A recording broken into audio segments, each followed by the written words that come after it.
ശരിക്കും പറഞ്ഞാൽ ജല്ലിക്കെട്ട് എന്ന് പറയുന്ന സിനിമയിൽ എന്നെ അദ്ദേഹം വിളിച്ചു കഴിഞ്ഞിട്ട് അതിനകത്തൊരു 3.5 മിനിറ്റുള്ള ഒറ്റ ഷോട്ടുണ്ട്. അത് പിന്നെ ക്യാമറ DOP അദ്ദേഹത്തിൻ്റെ ഹരീഷിൻ്റെ അറിയാൻ പാടില്ലേ.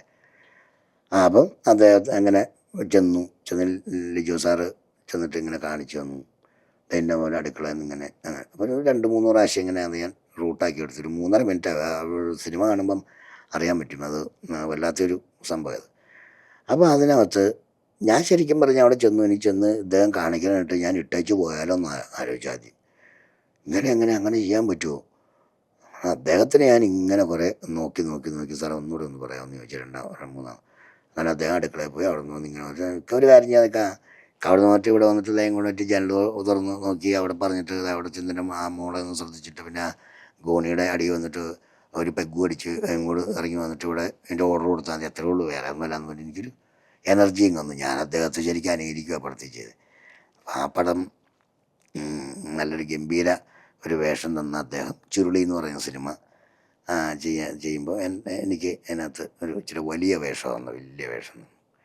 അപ്പോൾ അതിനകത്ത് പിന്നെ സ്ക്രിപ്റ്റ് കാര്യങ്ങളൊന്നും എനിക്ക് കണ്ടതായിട്ട് ഓർക്കാനുള്ള കാര്യം വെച്ചാൽ പറഞ്ഞു തരുമായിരുന്നു കൂടുതലും. അപ്പോൾ അദ്ദേഹം ഇങ്ങനെ പറഞ്ഞു. അപ്പോൾ അതിനകത്ത് ചില ഈ പറഞ്ഞ പോലെ അറിയാലോ ചുരുളിയുടെ കാര്യം. അപ്പോൾ അതിനകത്ത് ഒരു കാടാണ് എൻ്റെ വീടിൻ്റെ തൊട്ടടുത്ത ആ ലൊക്കേഷൻ. എൻ്റെ വീട്ടിൽ നിന്ന് 20 മിനിറ്റ് ലൊക്കേഷനിലേക്കുള്ളൂ. അപ്പോൾ ഈയിടെ ഒരു ട്രോൾ ഇറങ്ങി, ചുരുളിയുടെ സെറ്റ് ജാഫ്രിഡിക്ക് മേടിച്ചു. ചുരുളിയുടെ സെറ്റ് ഞാൻ മേടിച്ചില്ല. ചുരുളിയിൽ ഒരു തടിയുടെ മുകളിലിരുന്നൊരു തല്ലുന്നുണ്ട്, അങ്ങനെ തല്ലി ചാടിക്കുന്നത് അവിടെ മത്സരമാണ് പണ്ടത്തെ. ആ പോർഷൻ നടന്നതിൻ്റെ അതിൻ്റെ മുകളിൽ വെച്ച് ഒരു ഏരിയ ഒരു ഏക്കർ മിച്ചം സ്ഥലം ഞാൻ മേടിച്ചാൽ അത് ട്രോളായി. എന്തായിക്കോട്ടെ, എന്താണെങ്കിലും ഞാൻ മേടിച്ചാൽ എൻ്റെ മോൻ്റെ പേരിലാണ് മേടിച്ചത്. അപ്പോൾ ചുരുളിയിൽ അങ്ങനെയുണ്ട്. പിന്നെ അദ്ദേഹം ഇങ്ങനെ പറയും, അത് അവിടെ പറ ഇവിടെ പറ ഇങ്ങനെ പറഞ്ഞേരെ അങ്ങനെ പറഞ്ഞുതരാം പറഞ്ഞു തരും. ആ പറഞ്ഞു തരുന്നു അങ്ങനെ അങ്ങോട്ട് ചെയ്തു. ഇങ്ങനെ ആ പടം മനസ്സിൽ നിന്ന് പോകില്ല. കാരണം വെച്ചാൽ ആ സ്ക്രിപ്റ്റ് ബേസിൽ അങ്ങ് പോയ പടമല്ല. എന്ന് വെച്ചാൽ അദ്ദേഹം പറഞ്ഞു കൊടുത്ത എല്ലാം ചെയ്തു. അപ്പം അതിനകത്ത് അറിയാൻ പാടില്ല, ഏറ്റവും കൂടുതൽ ഹെഡ്സെറ്റ് വിറ്റ ഒരു പടമാണ് ചുരുളി. പിന്നെ ജല്ലിക്കെട്ടിലെ DOP ഗിരീഷ് സാറായിരുന്നു. മറ്റേ ഗിംബലൊക്കെ വെച്ചിട്ട് ആ 3.5 മിനിറ്റ് എൻ്റെ പുറകെ അദ്ദേഹം പിന്നെ ആരും തൊടിയിക്കില്ല, അടുത്തൊന്നും പിടിക്കാൻ പറ്റില്ല, അദ്ദേഹം തന്നെ അങ്ങനെ പിടിക്കുള്ളൂ. അങ്ങനെ പിടിച്ച് അങ്ങനെ കൊണ്ടുപോയി അങ്ങനെ ചെയ്യും. ഒക്കെ സഹായമാണ് ആ പടത്തിനകത്ത് എനിക്ക് ഒത്തിരി. അങ്ങനെ ഞാൻ അതിശയിച്ചു പോയിട്ടുണ്ട്. വേറെ ഒരു പടത്തിനകത്ത് പടവട്ടം എന്ന് പറയുന്ന പടമാണെന്ന് തോന്നുന്നു, അല്ല ജിന്നെന്ന് പറയുന്ന പടം. അതിനകത്ത് ഞാൻ അദ്ദേഹത്തിൻ്റെ വർക്ക് കണ്ടിട്ട് എനിക്ക് തലയ്ക്ക് ഇതായിപ്പോയി, വല്ലാത്തൊരു. പിന്നെ വർക്ക് ചെയ്തിട്ടുള്ള DOPകളൊക്കെ ഓരോരുത്തരും ക്യാമറാമാന്മാരൊക്കെ ഓരോരുത്തരും ഒരേ വ്യത്യസ്ത കഴിവുകളാണ്. പിന്നെ നീലകണ്ഠൻ സാറ് ചുരുളിയുടെ ക്യാമറമാൻ, അദ്ദേഹത്തിൻ്റെ കൂടെ എന്ന് പറഞ്ഞാൽ അദ്ദേഹം ക്യാമറ എടുത്ത് തോളയിൽ വെച്ചാൽ പിന്നെ പടത്തിൻ്റെ ഏത് ചുവയുള്ള പടമാണെങ്കിൽ അത് വെച്ചിട്ട് ഞാൻ ചുരുളിയിൽ കണ്ട അതങ്ങനെ പോവും. ലിജോ സാറും പോവും, അമ്പാട്ട് സാറും പോവും. നീലകണ്ഠൻ സാറും ഇങ്ങനെ നീലകണ്ഠൻ സാറും ഇങ്ങനെ പോണ വഴിക്ക് ഒരു പാറ്റയോ ഒരു പഴുതാരയോ ഒരു എട്ടുകാലിയോ അല്ലെങ്കിൽ ഇങ്ങനെ കൂട്ടിയിരിക്കുന്ന ആ സാധനം എന്തെങ്കിലും അത് ഒരു മരത്തിൻ്റെ പൊത്തോ അങ്ങനെയൊക്കെ വെച്ച് അതെല്ലാ പടത്തിലുണ്ട്. അപ്പം പ്ലാൻ ചെയ്തിരിക്കുന്ന ഒരു സാധനമല്ല. ആ റണ്ണിങ്ങിൽ അങ്ങോട്ട് ആ ലൊക്കേഷനിലേക്ക് റൺ ചെയ്യുമ്പോൾ തന്നെ ക്യാമറയിൽ അതും ഇതും ഒക്കെ പകർത്തുന്ന അതന്നെയല്ല. അദ്ദേഹത്തിൻ്റെ കൂടെ ഒക്കെ വർക്ക് ചെയ്യാനായിട്ട് തമ്പുരാനെ ഇത് ഭാഗ്യം. എനിക്കൊക്കെ ഒരു വലിയ ഭാഗ്യമായിട്ട് ഞാൻ കാണും. അത്രയൊരു നല്ലൊരു സ്നേഹിച്ചുകൊണ്ട് നമുക്ക് മനസ്സമാനം കിട്ടും. ഒരു സിനിമയിൽ ചെന്ന് കഴിഞ്ഞാൽ ഡയറക്ടർ സൈഡിൽ നിന്നും ക്യാമറ സൈഡിൽ നിന്നും ഒക്കെ നമുക്കൊരു നല്ല മനസ്സമാനം കിട്ടിക്കഴിഞ്ഞാൽ നമ്മൾ എല്ലാവരും അവർ. പിന്നെ വേറൊരു കാര്യമുണ്ട്, പണ്ടത്തെ സിനിമയും ഇന്നത്തെ സിനിമയും തമ്മിലുള്ള ചെറിയ വ്യത്യാസത്തിൽ ചെറിയൊരു സംഭവമുണ്ട്. കാരണം വെച്ചാൽ അന്ന് ഫിലിമിലായിരുന്നു പടം. ഞാൻ ഒരു 10-35 പടം ഫിലിമിൽ ചെയ്തതാണ്.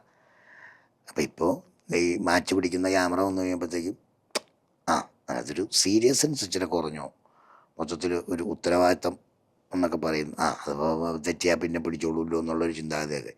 അന്നൊന്ന് തെറ്റി രണ്ടാമത്തെ തെറ്റെന്ന് പറഞ്ഞാൽ വീട്ടിൽ ചെന്നിരിക്കേണ്ടി വരും, വേറെ ആർട്ടിസ്റ്റ് വരും. അപ്പോൾ ഒരു സീരിയസ്നെസ് ഇച്ചിരി കുറഞ്ഞു ക്യാമറ മാറിയപ്പം. അപ്പം ഞാൻ പറയുന്നതെന്ന് പറഞ്ഞാൽ ഏത് ജോലിയാണേലും എന്ത് കാര്യമുണ്ടെന്ന് എൻ്റെ സിനിമാ സിനിമാ ലോകം കൂട്ടാരെ നമ്മൾ എന്ത് ജോലിയാണെങ്കിലും ഒരു ധർമ്മം എടുത്ത് ജീവിക്കുന്ന ഒരാളാണെങ്കിലും ശരി, അതിനകത്തൊരു ആ ചോദിക്കുന്നതും അത് മേടിക്കുന്നതിനും ആ മര്യാദയും എല്ലാ ജോലിയിലും ഒരു നല്ല മര്യാദയും ഉത്തരവാദിത്വം കാണിച്ചു കഴിഞ്ഞാൽ എല്ലാ ജോലിയും രക്ഷപ്പെടും, എല്ലാവർക്കും രക്ഷപ്പെടാൻ പറ്റും. ക്രെയിൻ ഇങ്ങനെ വന്നിങ്ങനെ ഇരിക്കുന്ന ആ സ്പേസിൽ ആ ബേസിൽ അത് സെറ്റ് ചെയ്ത് വെച്ചിട്ടുണ്ടായിരുന്നു. ഞാൻ ഇത് കണ്ടില്ല. ഞാനിത് പിന്നെ ഞാനില്ല ശരിക്കും ആ സീനിൽ. ഞാൻ മാറി നിന്ന് ഞാൻ ഗിരീഷ് സാറിൻ്റെ തൊട്ടുപുറത്തെ ഷൂട്ടിലേക്ക് ഒരു വീടിൻ്റെ അവിടെ നിന്ന് ഇങ്ങനെ ജിന്ന് സിനിമ കാണുമ്പോൾ തന്നെ കാണാറിയാം. ഇങ്ങനെ വന്ന് ആ ഗേറ്റ് കിടന്ന് ഇങ്ങോട്ട് വന്ന് പുറത്തേക്ക് വന്നിട്ട് ഞാൻ നോക്കി ഗിരീഷ് സാറിനെ കാണാനാ. ഞാൻ നോക്കുമ്പോൾ ആകാശത്ത് നിൽക്കുന്നുണ്ട് ക്യാമറ. ഇങ്ങനെ ഇങ്ങ് വന്ന് നേരെ ആ ക്രെയിനിലേക്ക് ഇങ്ങ് ഇരുന്ന് കഴിയുമ്പോഴത്തേക്കും ക്രെയിൻ അങ്ങോട്ട് പൊങ്ങി. ഞാൻ അത് നോക്കിയില്ലായിരുന്നു. ഞാൻ നോക്കുമ്പോൾ ഷൂട്ടിന് പോയ വണ്ടി ആൾക്കാരൊക്കെ നോക്കിയപ്പോൾ തലയ്ക്ക് മുകളിൽ കുറേ മുകളിൽ ഇങ്ങനെ ക്യാമറ ആട്ടാക്കി. പേടിച്ചു പോയി ഞാൻ. അദ്ദേഹത്തിൻ്റെയൊക്കെ ആ എക്സ്പീരിയൻസ് ഉള്ള ആളുടെ കൂടെയൊക്കെ വർക്ക് ചെയ്യാൻ പറ്റുക തന്നെ നമ്പരാനെ. ചിലപ്പം ദൈവാധീനം കൊണ്ടായിരിക്കും, അല്ലെങ്കിൽ എനിക്ക് നല്ല സ്വഭാവം ഉള്ളതുകൊണ്ടായിരിക്കാം ഉണ്ടോയെന്ന് നിങ്ങൾ ജനമാണ് തീരുമാനിക്കണം. അപ്പം അങ്ങനെ ആയിരിക്കാം, ഒരനുഗ്രഹം കൊണ്ടായിരിക്കാം എനിക്ക് ഏത് ഡയറക്ടറും എൻ്റെ അടുത്ത് മര്യാദയ്ക്ക് എന്നോട് എല്ലാ കാര്യങ്ങളും ഞാൻ സംശയങ്ങളൊക്കെ ചോദിച്ചിരുന്നു. ഞാൻ മിമിക്രി എന്നൊക്കെ വന്നാൽ അപ്പം നമ്മളൊരു അടിസ്ഥാന കലാകാരനായിട്ട് വന്ന ഒരാളൊന്നുമല്ല. അപ്പം ഞാൻ ചോദിക്കുന്ന സംശയമൊക്കെ പറഞ്ഞു തരുന്ന എല്ലാ ഡയറക്ടേഴ്സും അങ്ങനെയൊന്നുമില്ല. എനിക്ക് വ്യത്യാസമൊന്നുമില്ല ആരാണേലും. ഞാൻ ജോഷി സാറിൻ്റെ ഒക്കെ പടം ചെയ്തല്ലോ. നമ്മളിപ്പോൾ പെട്ടെന്ന് പറയുമ്പോൾ ജോഷി സാർ, സിബി മലയിൽ സാർ എന്നൊക്കെ പറഞ്ഞല്ലേ നമ്മൾ പറയണത്.